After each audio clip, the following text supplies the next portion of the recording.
ஒரே வரியில் சொல்லணும்னு சொன்னால், ஸ்ரீரங்கத்திற்கு முற்பட்டதான திவ்யதேசம் அந்த வரதராஜ பெருமாள் கோயில்.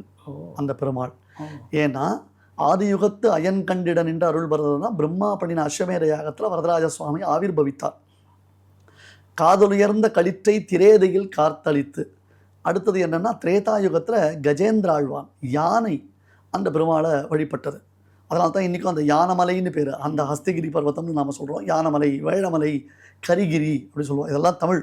யானை, வேழம், கரி எல்லாமே தமிழ் பதம். அடுத்தது துவாபர யுகத்தில் ப்ரகஸ்பதி.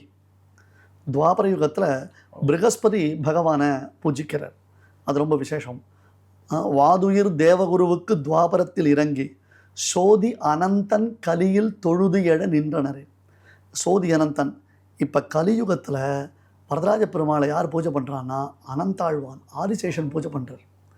ஆகையால் தான் அந்த புஷ்கரணிக்கு என்ன பேர்? அனந்த சரஸ்ன்னு பேர். அனந்தாழ்வான் அங்கேருந்து வெளியில் வந்த இடமா அது. அங்கே பக்கத்துலேயே ஒரு புத்து இருக்குது. நம்மாழ்வார் சன்னதியில் அனந்தாழ்வான் வசிக்கக்கூடிய ஒரு புற்று இருக்கிறது. இன்று அதை ஒரு துளசி மடமாக ஆக்கி வச்சுருக்கான் இன்றைக்கி. அதில் தான் சுவாமிக்கு உற்சவ தினங்களில் அங்கேருந்து மிருத் சங்கிரகணம்னு சொல்லுவாள். முளைப்பாரி வைக்கிறது நம்ம சொல்கிறோம் இல்லையா, மண் எடுக்கிறது சொல்கிறோம் இல்லையா, அங்கே தான் அந்த நம்மாழ்வார் சன்னதியிலேருந்து தான் அந்த மண் எடுத்துப்பாள். ஸோ இப்படி 4 யுகங்களில் 4 பேர் வரதராஜ பெருமாளை வழிபடுகிறார்கள். கலியுகத்தில் இப்போ அனந்தாழ்வான் ஆதிசேஷன் அங்கே சுவாமியை வழிபட்டு கொண்டிருக்கிறார்.